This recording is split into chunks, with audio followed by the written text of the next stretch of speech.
Saaxiibey waxay dhaheen Ilaahay baa ku badbaadiyay maanta waa dhiman lahayd. Markii dambe anigu waxaan wacaynaa wiilkii maalintii dhawato. Wiilka markaa waxaan ku dhahay seeta ma fiican tahay. Asagana wuxuu dhahay waa fiicanahay xaalad. Waxaan ku dhahay naagta ilaa hadda way daba socotaa. Meel kasta aan tago way daba socotaa. Waxaan ku yiri sheekh ii sheeg. Asaga wuxuu igu dhahay sheekhu wuxuu jiraa tuulo aad noogu fog. Aniga waxaan ku dhahay waa aadaynaa sheekh adiga koor lababa. Intaas ayaa ku balan inaan marka aano sheekha. Asxaabtana waxaan ku dhahnay sheekha ayaa aadaynaa. Aniga guriga ayaa caawi ila seexanaysiin ayaa ku dhahay. Marka waxaan ka baqay hooyada inay diido inay guriga isla seexano iyo inaan sheekha aano. Hooyo waxaan u sheegay arrintii. Hooyada waxay tiraahday waan galaaday. Asxaabteena waagii hore ayaa isla ciyaari jirnay oo guriga ayaa ku ciyaari jirnay. Markii dambe waxaa wacay asxaabtii waxaan ku dhahay hooyo way ogolaatay. Qolkeeda caawa seexan lahayn way hagaajinaysaa. Waxay tiraahday hooyo gabadhii maalintii dhawato jaamacadda dhiganaysa ayaa ku soo salaamtay. Waxaan ku dhahay hooyo anigana waan ka qaaday. Habeenkii markii la gaaray asxaabteena game ayaa dheelinay. Turub baa ciyaarnay. Markii dambe dhahay qowrax u keen way saxdeen. Aniga markii dambe suuliga gal ayaa dhahay oo soo qabeyso. Suuliga markaa galay waxaa maqlay shirqan. Waxaas lahaa kuwii kale way hurdaan shirqada ayaa sameynaya. Markii dambe suuliga galay oo waxa garan waayay qofka waxaa sameynaya. Ani cabsi ayay ugu jirto waxaas la hagelin. Laakiin suuliga markaas oo gal waxa arkay bisad dhimatay oo waan nahay. Bisad markaa arkay dhimatay haddana muraayad waxa lagu qoray dhimasho xumo ayaa muraayada lagu qoray. Aniga markaa waxaan arkay aad ayaa u naxay oo lugihii iyo gacmihii ayaa gargariiray. Hamar ayaa la itaabtay aniga. Marka aan fiiriyay qofka itaabtay waxa arkay gabadh timaheeda dhan aan la arkeen.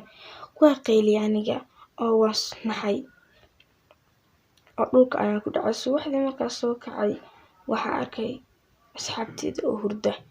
Anigana waxaan dhahay alxamdulillaah. Waan soo orday sidaan suuliga wixii xal dhaca u fiiriyo. Waxaan ilaahay waa riyo.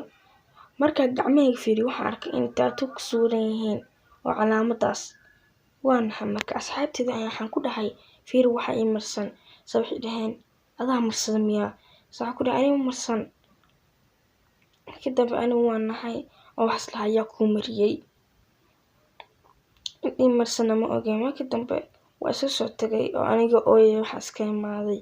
Meelaha dadka kaligood markay iska fadhistaan waxaas lahaa adiga waa dhiman doontaa mar dhow. Masjid ayaa ii soo dhacay. Waxaas lahaa masjidka ayaa ku soo diray oo fiiri. Waxaa la ii soo diray location.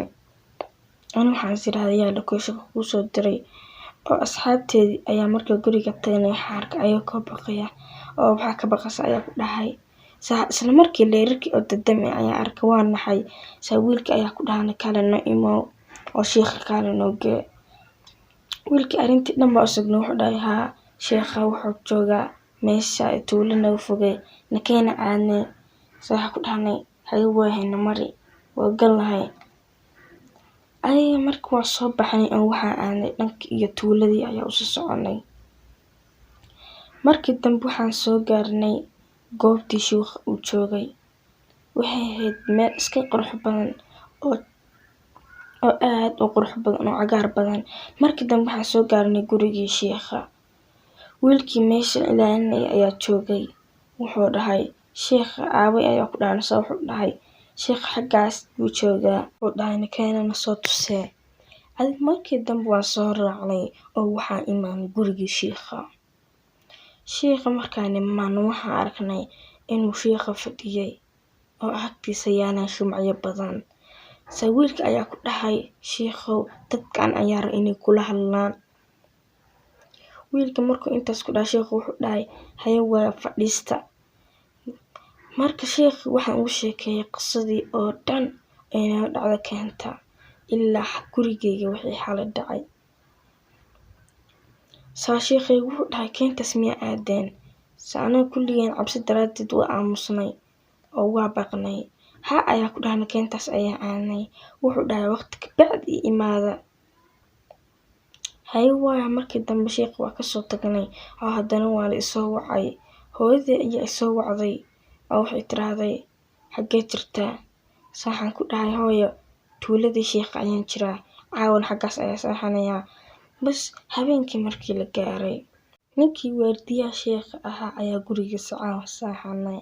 Waxaa ku dhahay caawa kula seexanaynaa.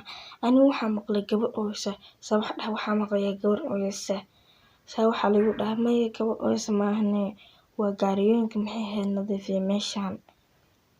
Anigu waxaas dhahay sidaasa haa oo waan fikir waxaas lahaa ama been kuu sheegaya. Markii dambe aniga asxaabteena waan soo baxnay oo haddana habeenkii markii la gaaray ayaa guriga imaanay. Quraac ayuu noo kariyay. Aniga markii dambe waa seexanay oo waxaa maqlay qof ooyay oo weli waxaa maqlay gabadhii ooysay. Oo markii dambe gabadhii ooysay guriga ayay noo soo gashay oo meesha jiifa ayaa soo istaagtay. Aniga markaan arkay waa soo orday oo waxaas yiri gabadha yartaa maxay tahay oo gabadha yartaa ayay tahay iyo maanta isdhaayay. Markii dambe banaanka ayay gabadha i keentay. Markii banaanka gabadha i keentay ayaa waxay gabadhii waxaan ku dhahay maxaa dhacay oo ooysa ii sheeg abti ayaan ku dhahay. Saantii ii soo dhawaatay ayaan way gabadhii ayada dhan isweynaysiisay oo wax is dhigtay naagtii duurka aan ku arkayay. Waxay tiraahday ma i guursanaysaa? Markii inta dhahday waan nahay aniga oo waxay dhahday oo majini waa la guursadaa. Waan ku qayli waxaan ku dhahay adiga kuma guursanay naagtiisa ma tihid. Markaas naagtii waxay iska dhigtay naag fool xun. Waxay tiraahday haddii kale qalbigaaga ayaa kaa hadi doonaa marka dambe. Aniga markii intaa u dhahday waan nahay oo naagta wajigeeda ayaaba ka cabsanayay bas u ekaa oo waan ka baqay. Iftiin aad u badan ayaa naagta ka soo baxay. Markii dambe aniga madaxa ayaa laga qabtay oo waxaan soo istaagay laamiga. Gaari ayaa rabay inuu i jiiro anigana ma maqlayn gaariga wuxuu lahaa ka looxa. Anigana ma maqlayn oo weli madaxa ayaa i wareerayay. Naagtii ayaa ka sabab ahayd inay laamiga i geyso. Asxaabay like noo saar ee waxaa la socotaa part 3. Subscribe na noo saar 10,000 iyo subscribe.